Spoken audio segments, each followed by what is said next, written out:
Good morning, all of you. Today we are going to discuss our third colligative property, that is depression in freezing point.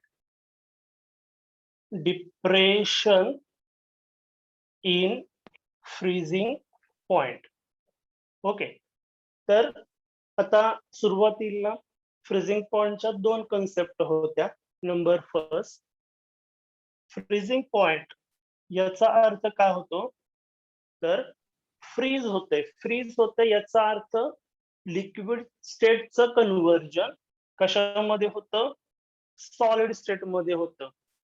ते ज्या टेम्परेचरला होईल ते temperature म्हणजे त्या पदार्थाचा freezing point आहे. ठीक आहे. Liquid state it is converted into solid state, त्याला आपण म्हणतो फ्रीजिंग पॉइंट. ठीक आहे. त्याच्यानंतर सेकंड कन्सेप्ट फ्रीजिंग पॉइंटची अशी येते, तर फ्रीज करत असताना लिक्विडचं रूपांतर सॉलिड मध्ये होतं. याचा अर्थ vapour pressure of liquid is equal to vapor pressure of solid. Vapor pressure of liquid is equal to vapor pressure of solid, called as freezing point. Freezing point म्हणजे सॉलिड च vapour pressure हे लिक्विडच्या vapour प्रेशरशी equal असतं, त्याला आपण म्हणतो freezing point. म्हणजे ही phase वरनं definition झाली आणि ही व्हेपर प्रेशर वरनं डेफिनेशन झाली. अशा दोन डेफिनेशन आपण बघितल्या. ठीक आहे. आता आपण हे थोडस इलॉबोरेट करूया, थोडस डिटेल मध्ये इलॉबोरेट करूया. आता बघा, समजून घ्या, हा एक बीकर आहे माझ्याकडे किंवा कंटेनर आहे. या कंटेनर मध्ये मी लिक्विड घेतलंय, या कंटेनर मध्ये मी लिक्विड घेतलेलं आहे. दुसरा एक कंटेनर आहे, याच्यामध्ये मी सॉलिड घेतलं, याच्यामध्ये सॉलिड म्हणजे बर्फ घेतला. ठीक आहे. आता एक गोष्ट क्लिअर करतो की लिक्विड आहे, कोणतंही नॉर्मल लिक्विड असू द्या, त्याला तुम्ही उष्णता जरी दिली नाही, त्या लिक्विडला जरी उष्णता दिली नाही तरी त्याच्या काही प्रमाणामध्ये वाफा बाहेर पडतातच. मग आता तुम्ही म्हणाल कसं शक्य आहे सर, की लिक्विड आहे त्याला तुम्ही उष्णता न देता थोड्या का असेना वाफा कशा बाहेर पडतात?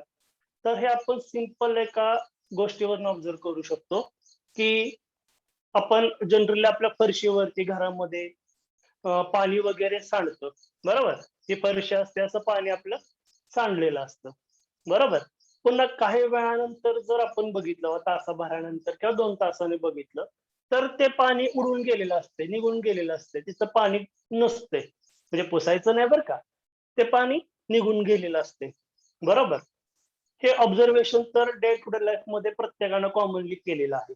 किंवा नसेल केलं तर बघू शकता तुम्ही, उन्हाळ्याच्या दिवसात उलट ते पाणी फरशी पडलेलं लगेच इव्हॉपरेट होतं. मग याचा अर्थ असा होतो का की या पाण्याचं तापमान 100 डिग्री आहे, कारण वॉटरचं बॉइलिंग पॉईंट 100 डिग्री असते, म्हणून 100 डिग्री झाल्यामुळे पाणी लिक्विडचं गॅसमध्ये झालं, असं होतं का? नाही. इव्हॉपरेशन वेगळं आणि बॉइलिंग पॉईंट वेगळा, हे लक्षात ठेवा. कारण मग तुमच्या फरशीत तापमान 100 डिग्री असं म्हटलं पाहिजे, बरोबर की नाही. फरशीवरती पाणी सांडलंय, पाणी इव्हॉपरेट झाले थोड्या वेळानंतर, म्हणजे फरशीत तापमान 100 डिग्री आहे का? नाही, ऑब्विसली. म्हणून इव्हॉपरेशन झालं. म्हणजे इव्हॉपरेशन होण्यासाठी बॉइलिंग पॉईंट यावाच असं नेसेसरी नसतं.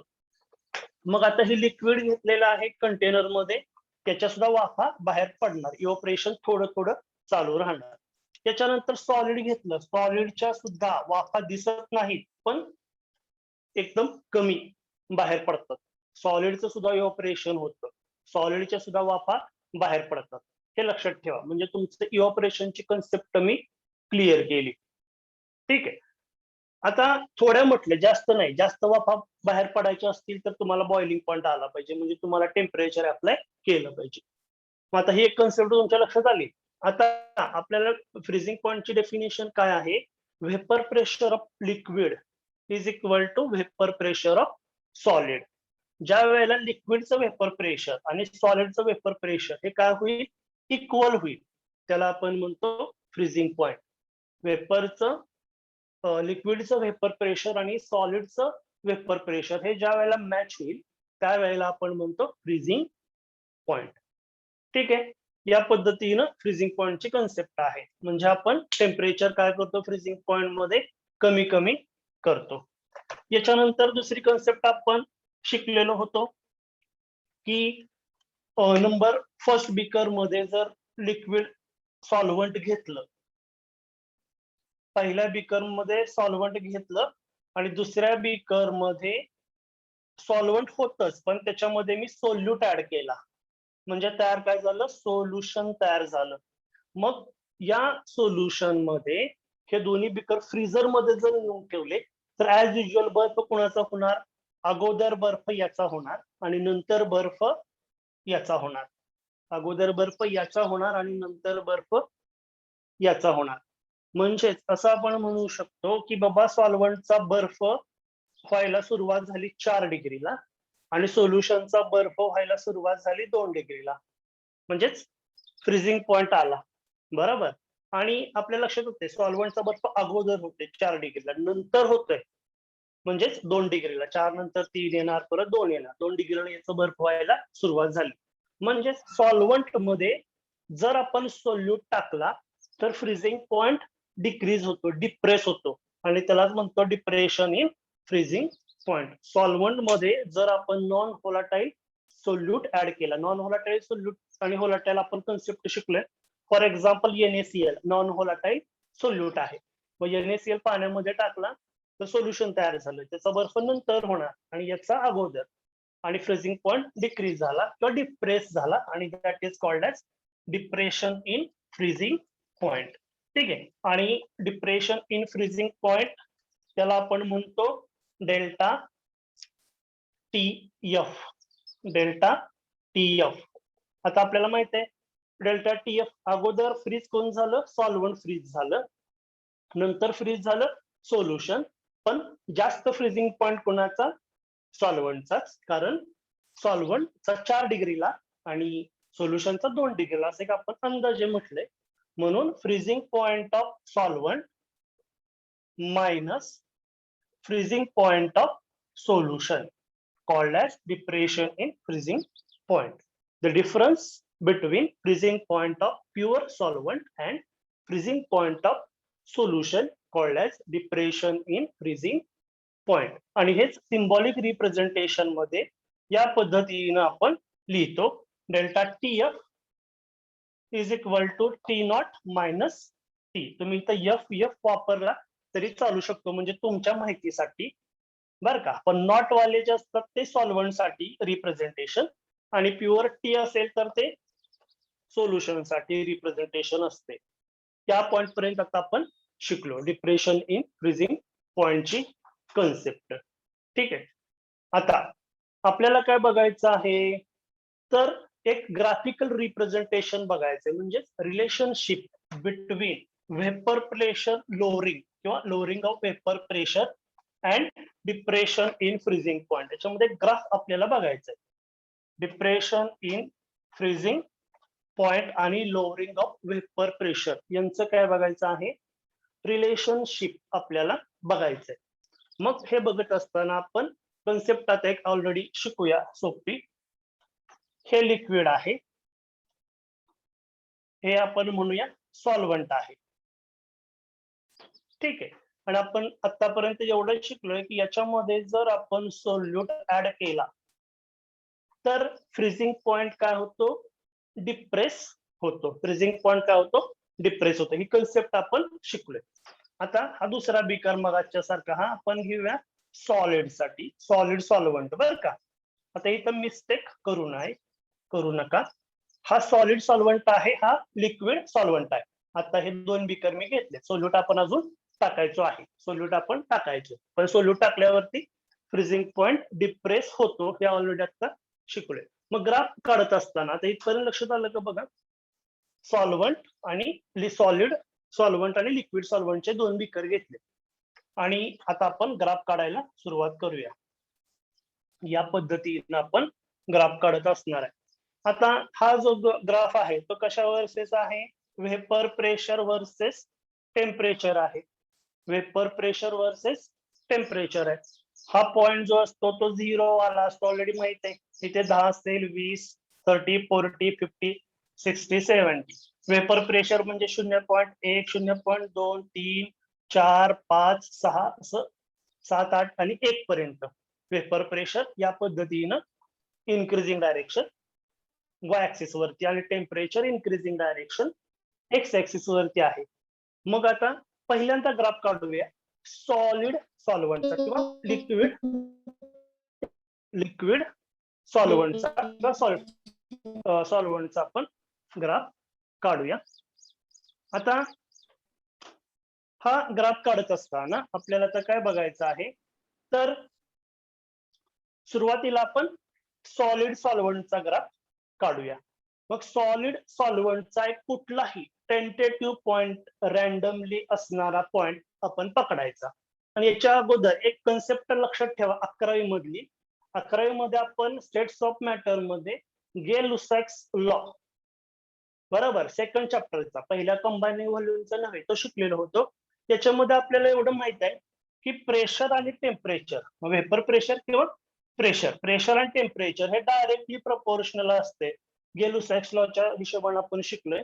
म्हणजेच प्रेशर वाढवलं तर टेम्परेचर वाढणार आणि प्रेशर कमी केलं तर टेम्परेचर कमी होणार, म्हणजे हे डायरेक्टली प्रपोर्शनल आहे. हे ऑलरेडी आपल्याला झालेलं आहे. मग त्या बेसिसवरती मी आता एक कर्व पकडतो, हा सॉलिड साठी इथे एक व्हर्टिकल असा अंदाजे पॉइंट पकडला.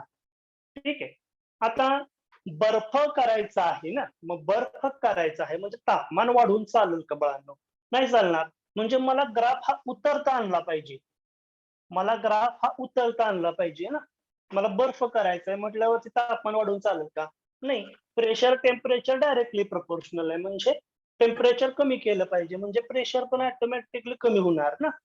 हा, म्हणजे हा ग्राफ झाला सॉलिड सॉल्व्हंटचा. सॉलिड सॉल्व्हंटचा लक्षात ठेवण्यासाठी मी सांगतो, पुस्तकामध्ये एनसीईआरटी मध्ये थोडंसं कॉम्प्लिकेट त्यांनी ग्राफ केलेला आहे, किंवा महाराष्ट्र स्टेट बोर्ड मध्ये सुद्धा आपल्याला त्यामध्ये त्यांनी पॉइंट वगैरे दिले. ते पॉइंटचं काय एवढा मिनिंग नाही, म्हणजे A to B, B to C curve ते काय युजलेसच आहे. ग्राफ कसा येतो आणि त्या ग्राफचं सिग्निफिकन्स काय हे समजणं महत्वाचं. आता बघा, हा झाला सॉलिड सॉल्व्हंटचा ग्राफ. आता आपल्याला बघायचं आहे लिक्विड सॉल्व्हंटचा. लिक्विड सॉल्व्हंटला पण मी एक टेम्परेचर इथं कुठंतरी कन्सिडर करतो या ठिकाणी, बरोबर.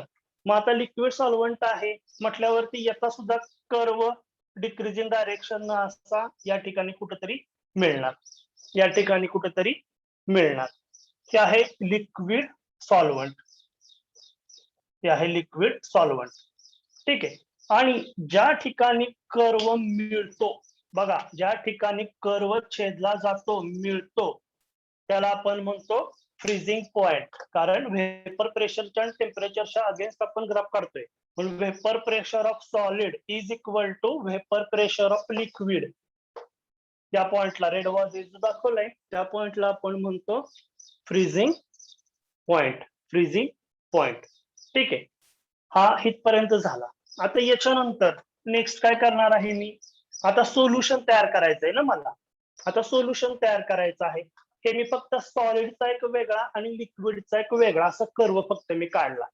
सॉलिडचा कर्व काढला आणि लिक्विडचा कर्व काढला, सॉल्व्हंट. आता सोल्युशन तयार केलं पाहिजे मला. सोल्युशन तयार करत असताना याच्यामध्ये मी काय टाकणार आहे, सोल्यूट टाकणार आहे, नॉन व्होलाटाईल.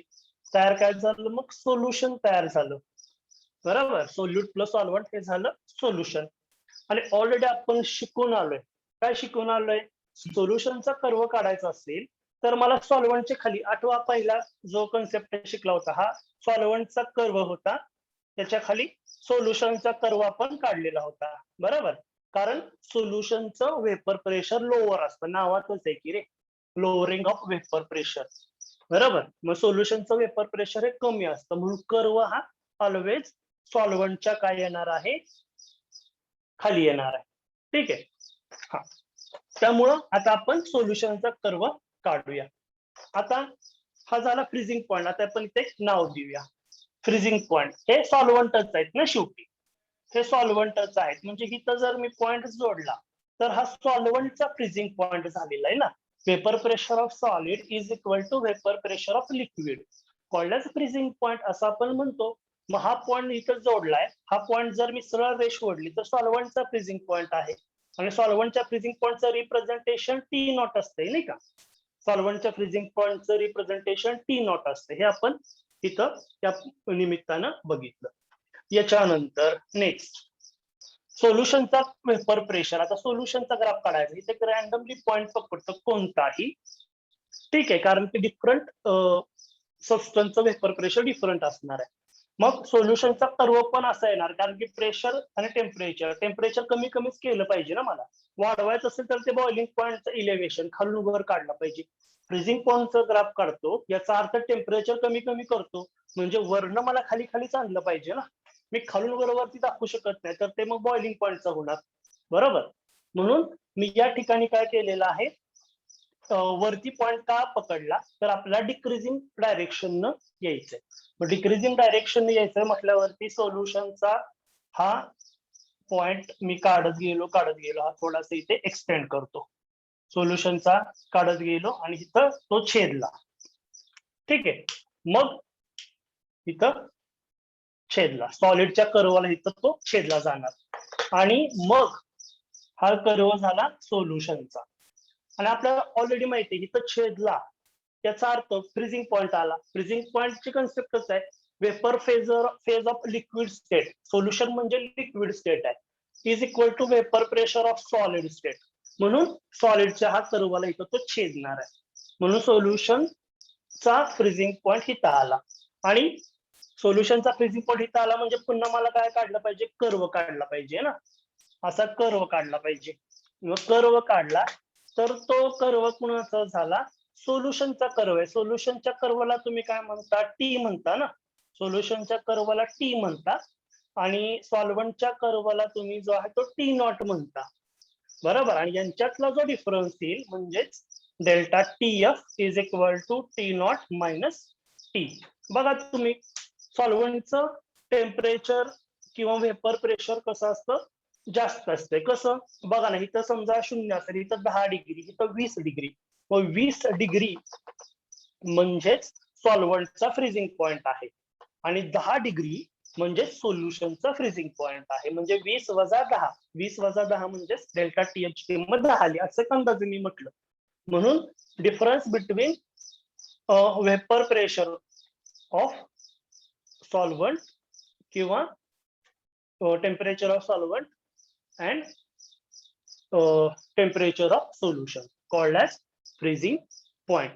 अशा पद्धतीनं हा कर्व येतो वेपर प्रेशर अगेन्स्ट टेम्परेचर. आणि इथं आपण प्रूव्ह करतो की डिप्रेशन इन फ्रीजिंग पॉइंट आणि लोअरिंग ऑफ वेपर प्रेशरची काय कन्सेप्ट आहे. तुम्ही या ग्राफचा काय करू शकता, स्क्रीनशॉट तुमच्या माहितीसाठी घेऊ शकता, जेणेकरून तुम्हाला ते थोडस फायदेशीर राहील, ठीक आहे. म्हणजे हा कर्व झाला depression in freezing point versus lowering of vapour pressure, ठीक आहे.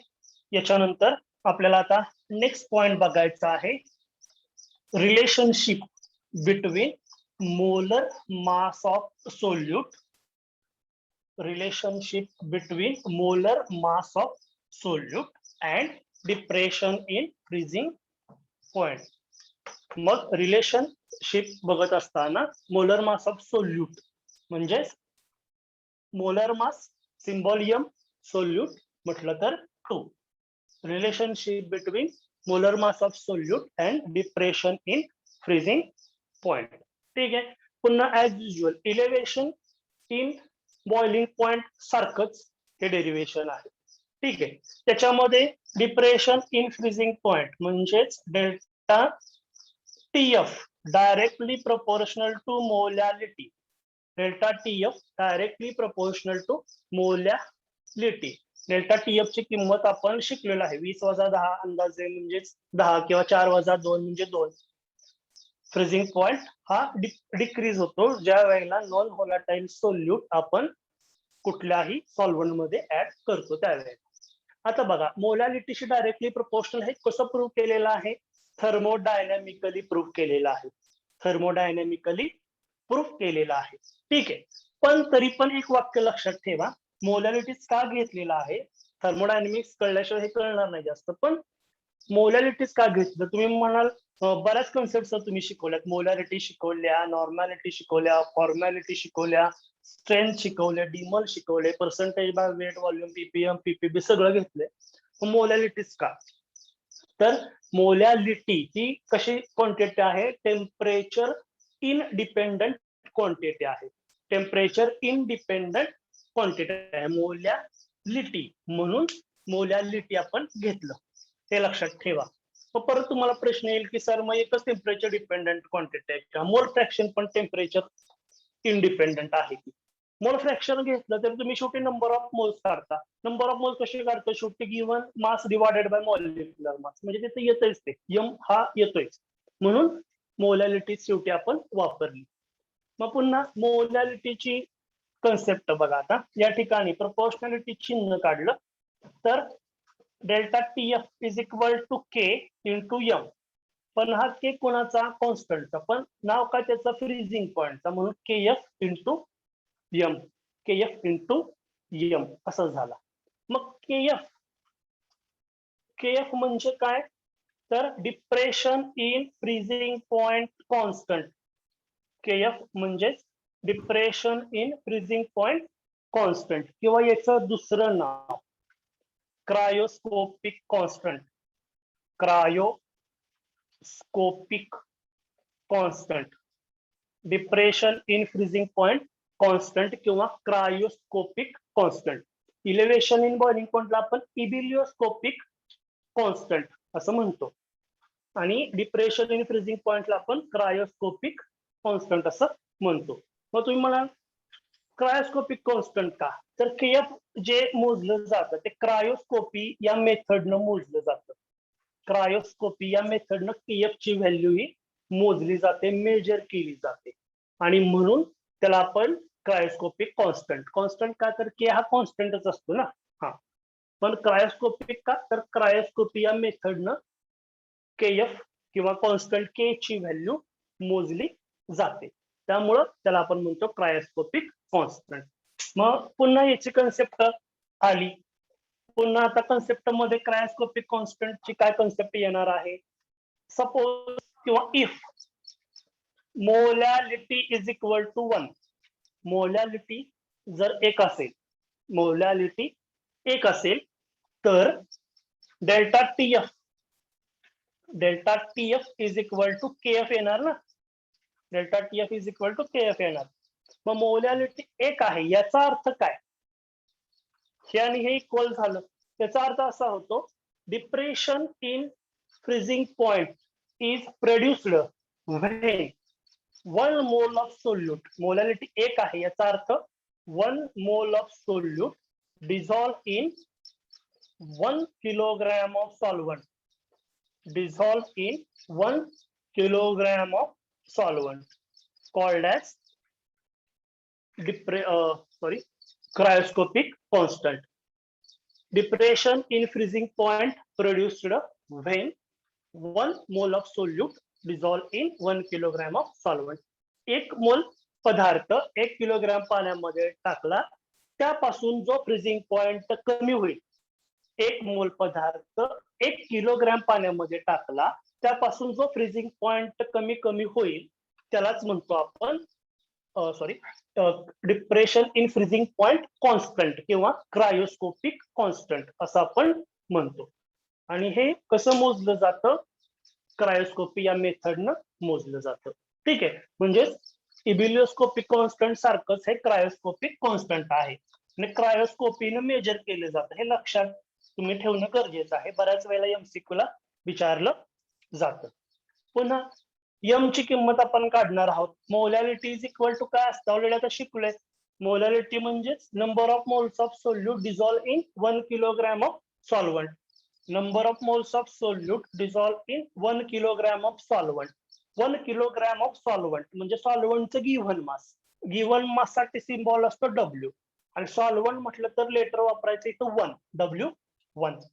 पुन्हा N2 ची किंमत ऑलरेडी आपल्याला माहित आहे काय, W2 डिवायडेड बाय M2. हे आपण ऑलरेडी शिकून आलेलो आहोत. N2 is equal to W2 divided by M2. हे ऑलरेडी आपण शिकलोय. म्हणजे M ची किंमत काय आली, W2 divided by M2 into W1. M2 into W1 अशी आली. ठीक आहे. म्हणून आता ही M ची किंमत मला कुठे टाकली पाहिजे, या ठिकाणी टाकली पाहिजे. ही M ची किंमत बघा, W2 divided by M2 into W1 in kg. W1 in kg आहे, ते मला या ठिकाणी टाकलं पाहिजे आणि मग आपल्याला डेरिव्हेशन तयार करता येईल. मग आता बघा, मी M ची किंमत या ठिकाणी इन्सर्ट करतो. मग M ची किंमत काय आहे, तर KF into W2 divided by M2 into W1. M ची किंमत आहे तशी इथं मी टाकली आणि मला डेल्टा TF ची व्हॅल्यू मिळाली, W1 इन kg हे मला मिळालं. ठीक आहे. अशा पद्धतीनं हा डेल्टा TF चा फॉर्म्युला झाला. त्याच्यानंतर मला काय करायचं आहे, M2 काढायचं आहे ना, मग M2 ही लेफ्ट बाजूला घेतलं पाहिजे.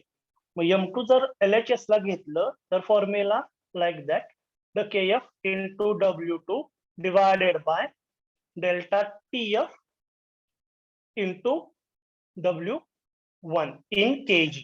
Delta TF into W1 in kg हा फॉर्म्युला आपल्याला तयार केला पाहिजे. ठीक आहे.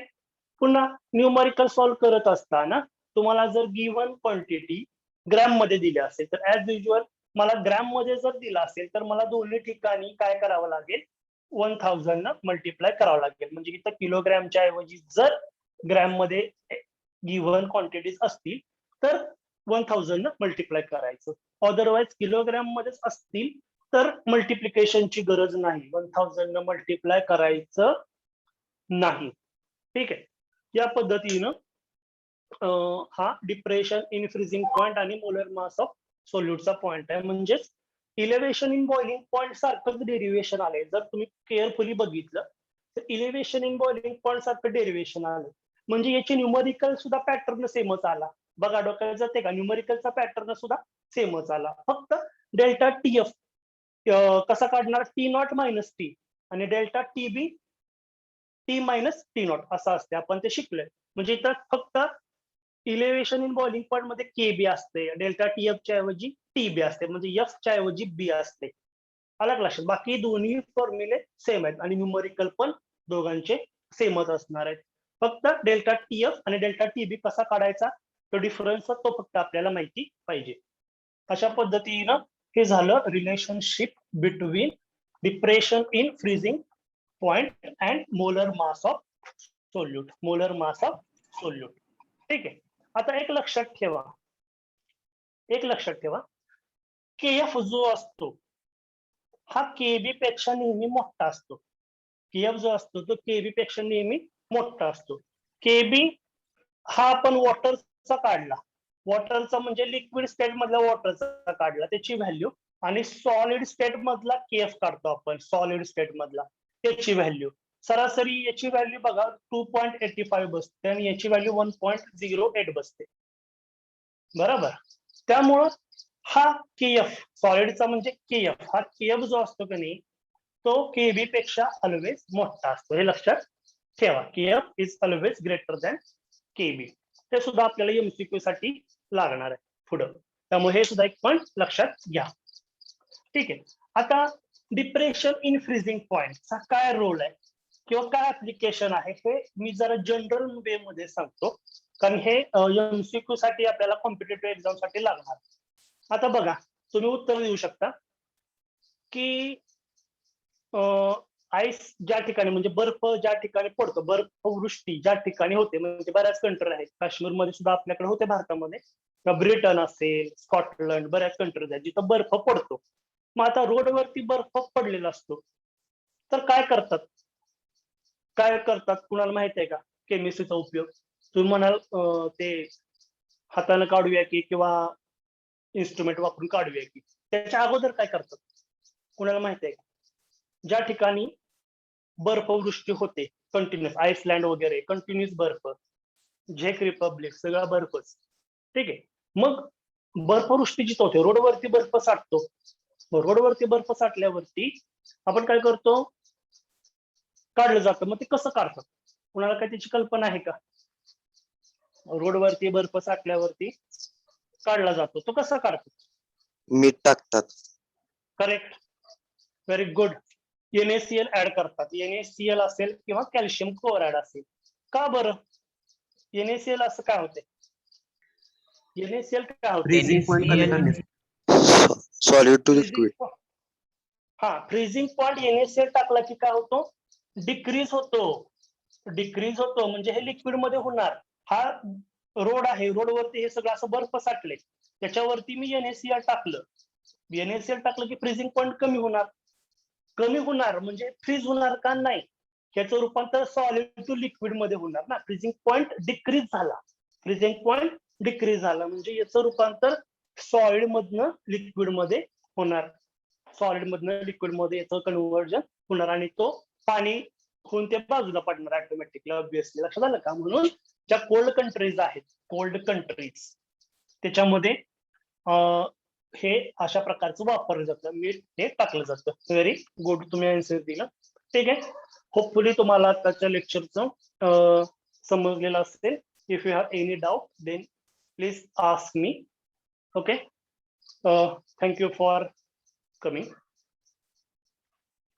कुणाला काही शंका आहे का?